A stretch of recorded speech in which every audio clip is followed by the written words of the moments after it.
Well, good morning, Harris Creek. We are so glad you're here. Whether you're here at SunWest or whether you're at our downtown campus, wherever you are, we are so glad you're with us this morning, and happy Mother's Day. In fact, I probably know what you were thinking as you were driving into church this morning. I bet you were thinking, man, I so hope someone who's not a mom tells me how to be a mom. Well, your luck, your wish is my command. Because I am here this morning. If we haven't met before, my name's Nate Hilgenkamp, and I get to serve our church as our college minister. And I am going to talk about moms this morning, but I think I've got something for all of us today.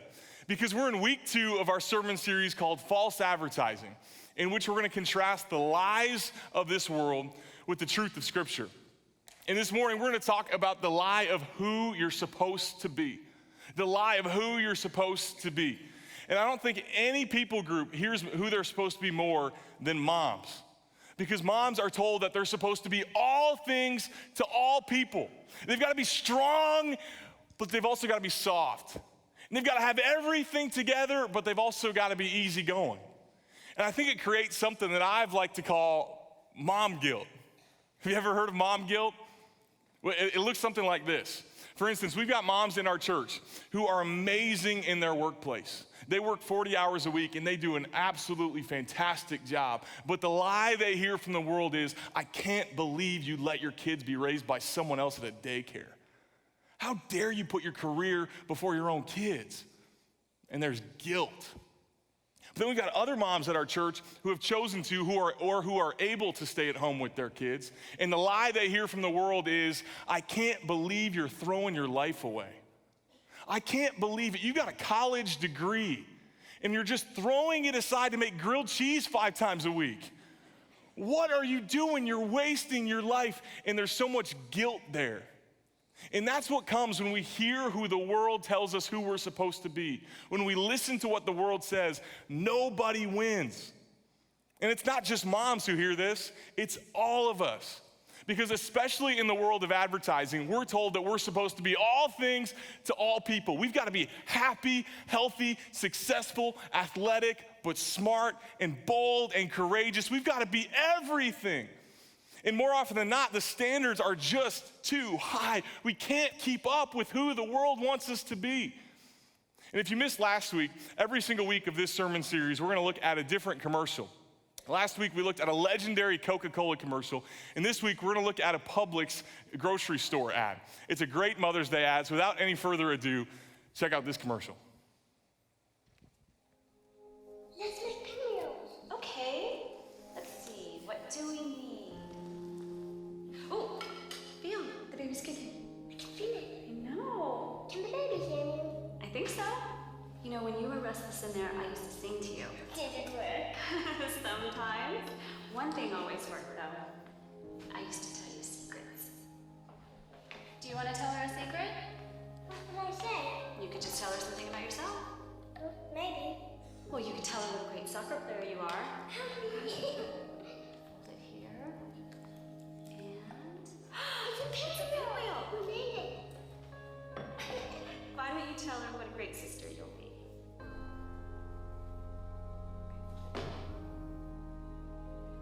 You're really going to love Mom.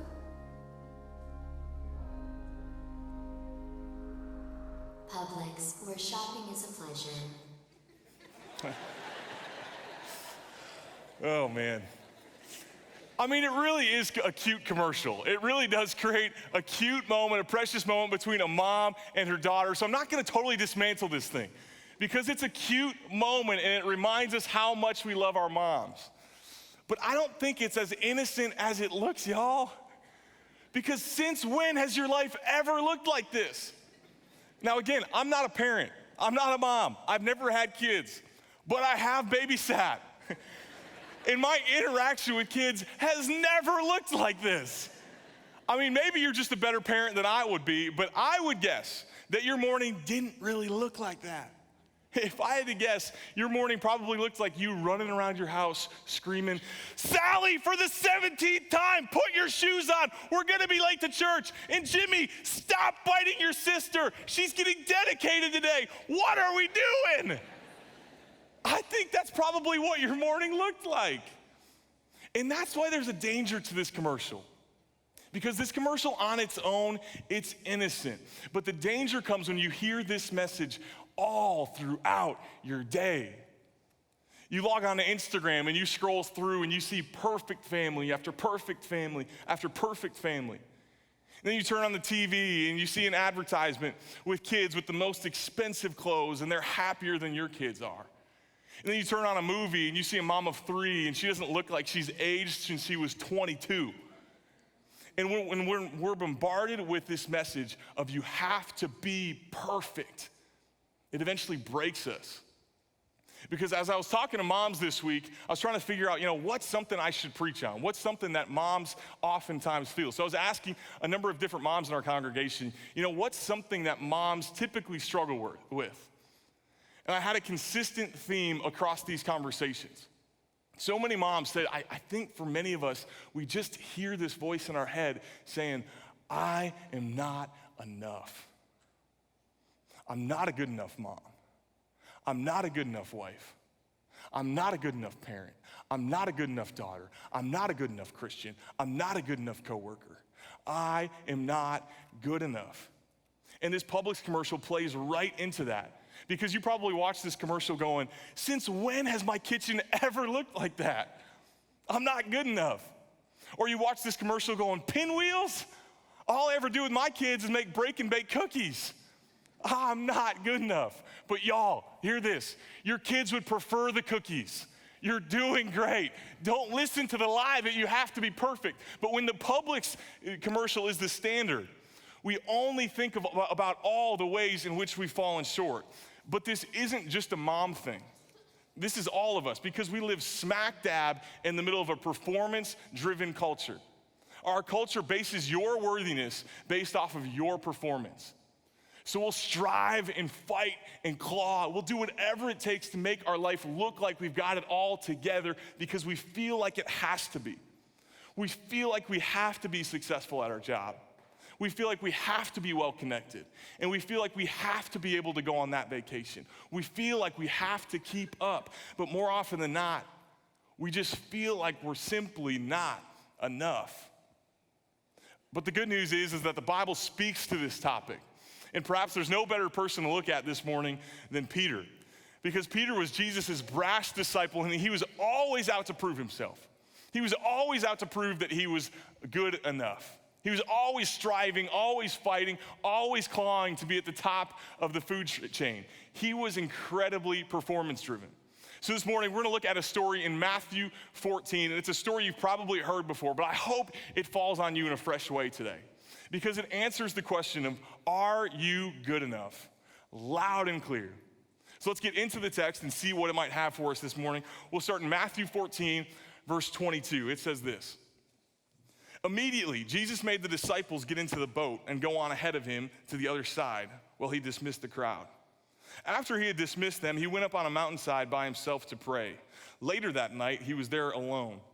And the boat was already a considerable distance from land, buffeted by the waves because the wind was against it. Shortly before dawn, Jesus went out to them, walking on the lake. When the disciples saw him walking on the lake, they were terrified. "It is a ghost," they said, and cried out in fear. But Jesus immediately said to them, "Take courage, it is I, don't be afraid." "Lord, if it's you," Peter replied, "tell me to come to you on the water." "Come," he said. Okay, we need to stop there because I think the most fascinating part of this entire passage is what Peter says. He says, "Lord, if it's you, tell me to come out on the water." That might be the stupidest thing he could have ever said because anybody could have told him to come out on the water. That wouldn't prove anything. Anyone could have said, "Peter, come." He'd have jumped over the boat, sunk and drowned. I mean, it's the dumbest thing he possibly could have asked for. I mean, if I were Peter, I would have asked for something a whole lot better.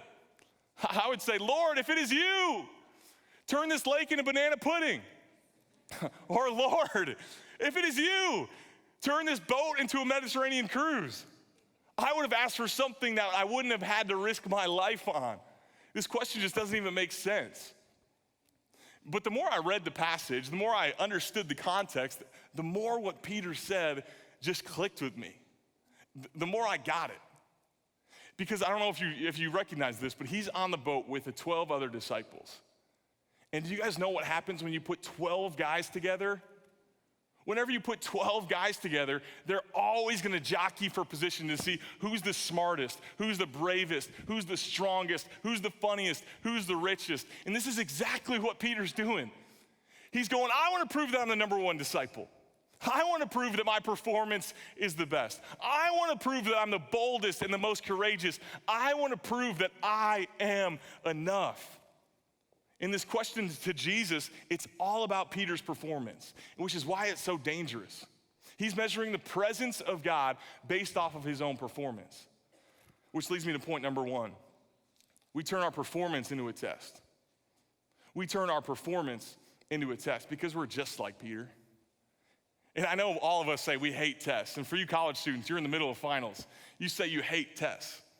But more often than not, we just feel like our whole life is a test.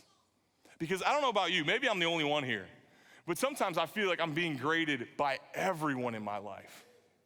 I feel like I'm being graded by my wife. I feel like I'm being graded by my coworkers. I feel like I'm being graded by my friends. I feel like I'm being graded by my family. I feel like I'm being graded by God. I feel like I'm being graded by myself. I feel like in almost every area of my life, I'm constantly being graded off of my performance, and it's exhausting. But I want to be just like Peter. I want to be first, so I perform as best as possible to prove that I'm worthy. And I don't know what your test looks like. For everyone, it looks different. But maybe for you, your test looks like this.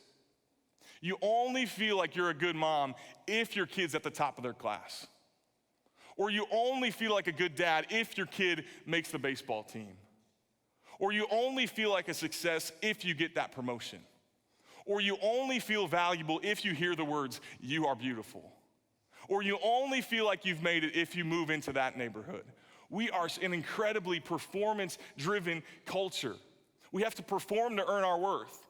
And things like this Publix commercial tell us that if you aren't keeping up with perfection, if you aren't measuring up, then you're simply not worth it. You're not passing the test. And all we end up hearing is this same old phrase, I am not enough. I am not enough. And because of things like social media and advertising, we are constantly surrounded by everyone else's perfection and success. Meanwhile, all we see is our shortcomings. And things like this Publix commercial show the perfect kitchen and the perfect family. Meanwhile, we're lucky if our kids got cereal this morning. And this disparity between everyone else's perfection, everyone else's success, and our shortcomings is absolutely discouraging to us. It's demoralizing. Because when we turn our performance into a test, we only see all the ways in which we've fallen short. In fact, check out this graph from a recent study done on young adults. Year after year, they did this study where they measured a young adult's sense of worthiness, sense of loneliness. Every single year, they did this test again and again and again. And look at what happens in 2007. When the iPhone is released, look at what happens. This isn't a coincidence. This isn't a small change. I mean, this is a huge change in the fabric of our society. The iPhone is released, and we immediately feel less than. Why is that? Why has the iPhone made us feel lonelier than ever before, less successful than we actually are, and poorer than we actually are? Why is that? It's because we're constantly bombarded with this message of you have to be perfect because look at her, she is. You have to be successful because look at him, he is. In this performance-driven culture, it's just not working. Because when we're driven by our performance, we're bound to compare ourselves to everyone else. And we only see their success, and meanwhile, we see all of our failures. And I think songwriter John Foreman hits the nail on the head when he says this about our culture. He says this, if comparison is the thief of joy, then our culture is being robbed blind. And I think it's true.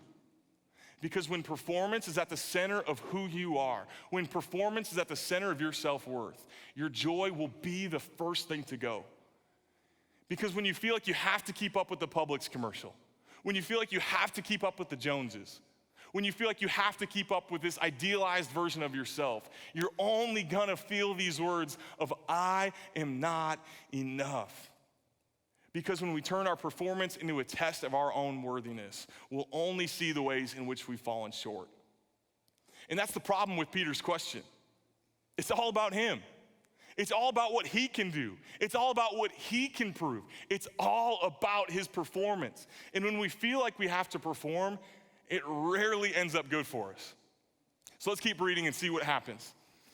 It says this in verse 29. Then Peter got down out of the boat, walked on the water, and came towards Jesus. But when he saw the wind, he was afraid, beginning to sink, cried out, "Lord, save me." Okay, now this literally could not have gone any worse. Of all the possible scenarios, this is the most embarrassing one to Peter because he jumps out of the boat, starts walking on water, therefore he proves that Jesus is real. He proves that Jesus is who he said he is.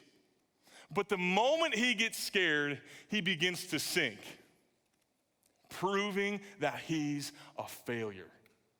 He falls flat on his face and he fails the test. Which leads me to point number 2. We often fail our own test. We often fail our own test. And it's not just Peter who falls on his face. At one point or another, all of us will.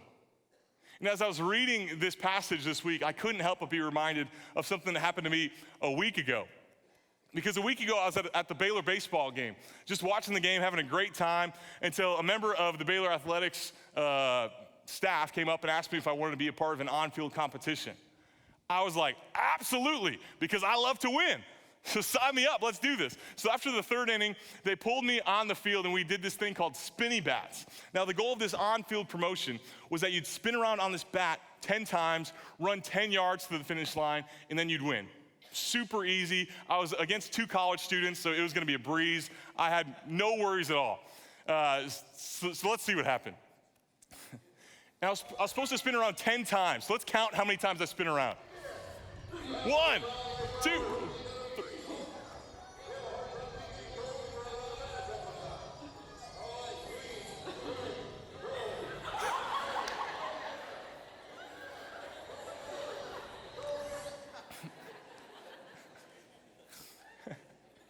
I mean, how do you recover from that? That was horrible. It was absolutely, truly one of the most embarrassing moments. That didn't happen 5 years ago. That happened like 5 days ago. It was miserable. But the problem for us is at one point or another, that's gonna be you. It just is. Now, it might not look like that. You might not fall on your face in front of hundreds of people at a baseball game, but you will fall on your face. You might fall on your face when you're parenting. You might fall on your face in a friendship. You might fall on your face at work. You might fall on your face at school. You might fall on your face in marriage. And then what? At some point in your life, you will feel like Peter. And this is important because if our worthiness is based on our performance, we'll just end up feeling like a failure. And y'all, I think some of you came today and that's just what you feel like. You feel like an absolute failure. And if we're gonna be really honest this morning, more often than not, that's how I feel. Because man, just this week, I feel like I failed in a number of different areas in my life. I feel like I failed in my faith as I sat down to write this message on Wednesday morning, but hadn't been in the Word before that. And I felt like a failure as a leader, as I've asked y'all to pray with your spouses consistently, but I haven't been doing that. And I felt like a failure in my finances as I found out that one of my best friends who's my age, he makes double what I make. I mean, he makes $500,000. I can't believe it.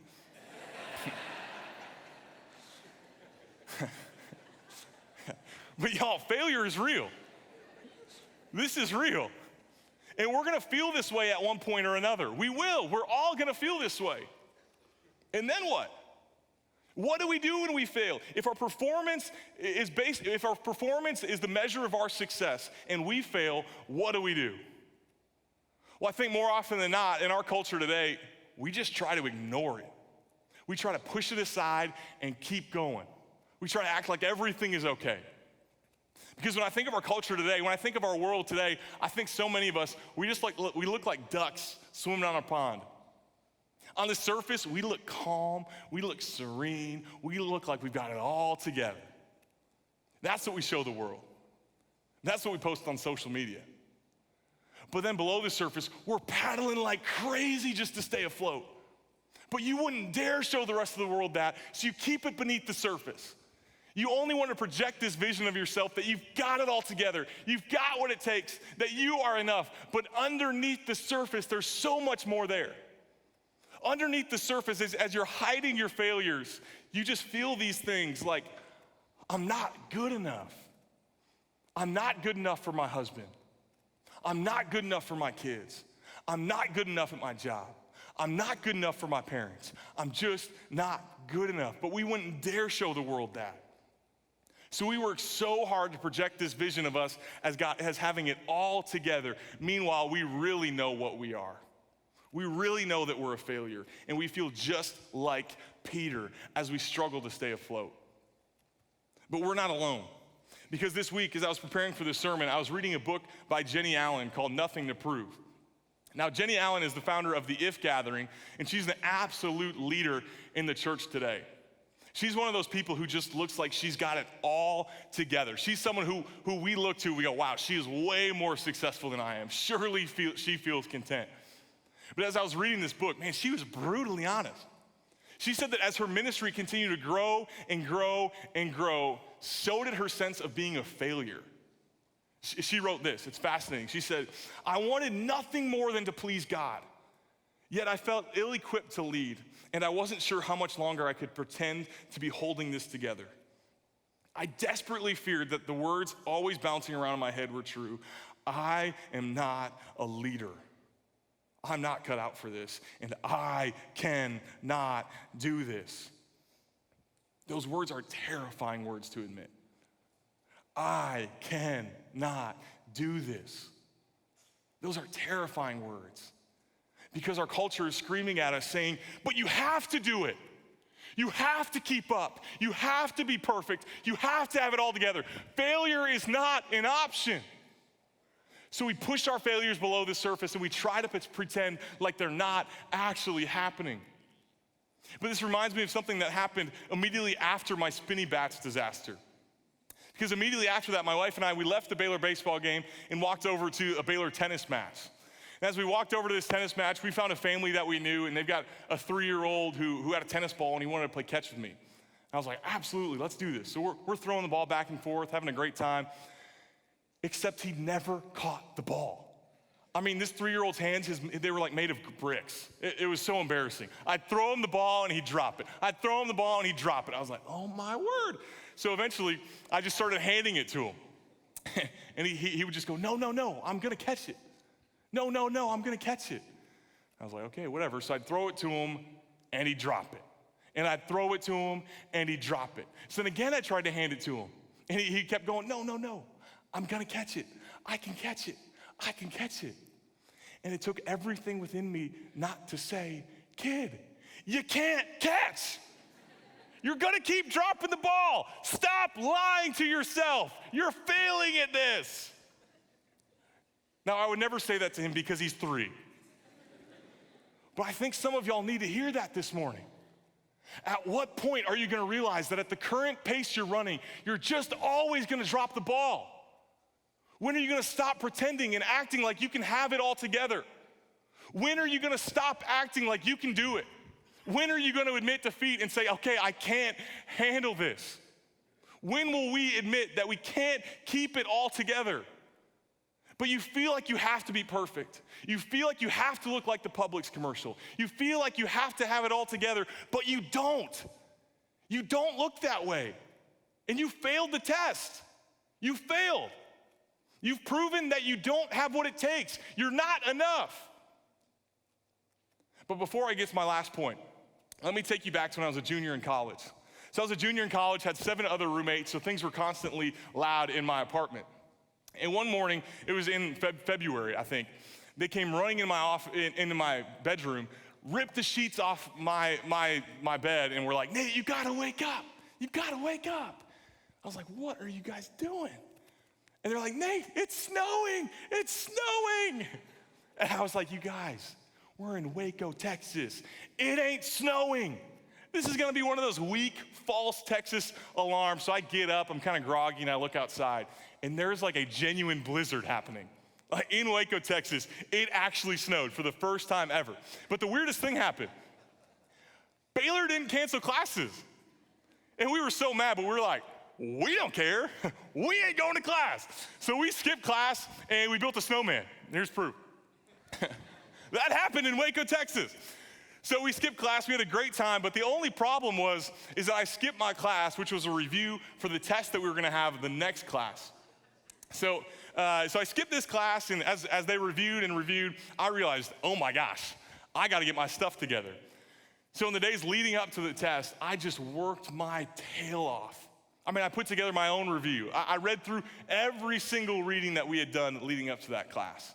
And I looked at all my notes. I did whatever I could to make sure that I would pass this test. But man, I was stressed because I was sure I was gonna miss something.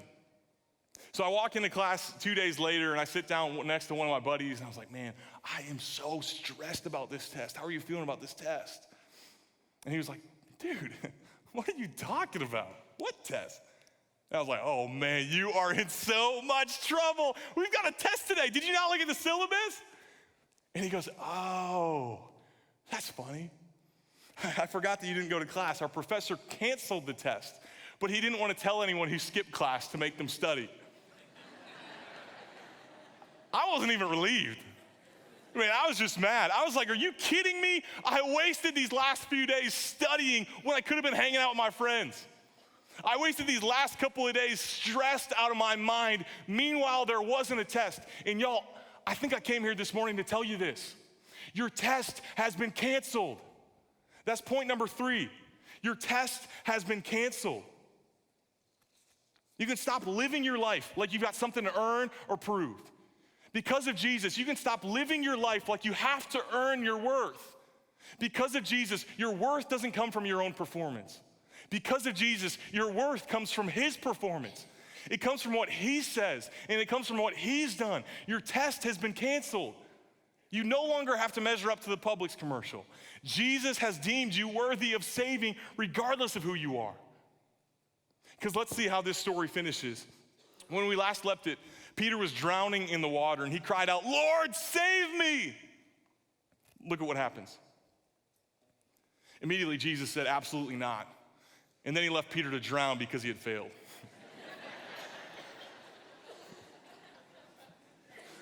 Of course not. Of course not. But y'all, I think we sometimes act like this is how the story ended. I think we somehow act like this is how it's supposed to go. Because how many of y'all, at one point or another, have been afraid of not measuring up to God's standards for yourself?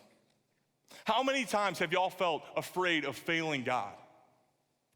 I have. I mean, it happens right over there, right past that wall. Because that's where I am right before I come out to preach. And I wish so badly that all of you could feel that feeling. There's one of me and there's hundreds of y'all, and my job is to lead you to Jesus.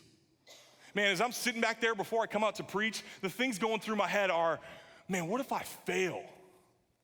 What if I fall flat on my face? What if I say something absolutely wrong? What would happen? And last week, as I was praying through those fears, as I was praying through those questions, I just felt the Holy Spirit remind me, so what if I fail? So what if I fail? God has been used to dealing with my failures my whole life. Y'all, it's the same for you. Jesus is not waiting on pins and needles to see whether or not you're gonna measure up. His opinion of you is not based off of your success or failure. This week, he's not sitting up in heaven going, man, I sure hope they don't fail. Because guess what? You already have. You already failed the test. You already proved to everyone here that you're not enough. You had one chance to prove to Jesus that you were worth it. You had one chance on your own to prove to God that you had what it takes. You had one chance to get to heaven on your own, and you blew it. You blew it. You failed the test. But y'all, this isn't how the story ends. This isn't how our life has to finish, because look at how Jesus actually responds to Peter. It says immediately, Jesus reached out his hand and caught him. Immediately, Jesus reached out his hand and caught him. In the middle of Peter's failures, in the middle of Peter's flailing, in the middle of Peter's fraudulence, Jesus reached out his hand and he caught him. Friends, why do you think it would be any different for you? Why do you think that God is waiting on pins and needles to see whether or not you'll succeed? That's not who our God is. That's not what our gospel is. Our gospel does not say that we need to perform in order to be accepted. No, our gospel says that while we were yet sinners, while we were yet failures, Christ died for us. He didn't die for us because we were perfect. He died for us because we were failures. And he doesn't accept us because of our performance. He accepts us because of Jesus' performance. So friends, we get to live like nobody else on earth. Like nobody else on earth.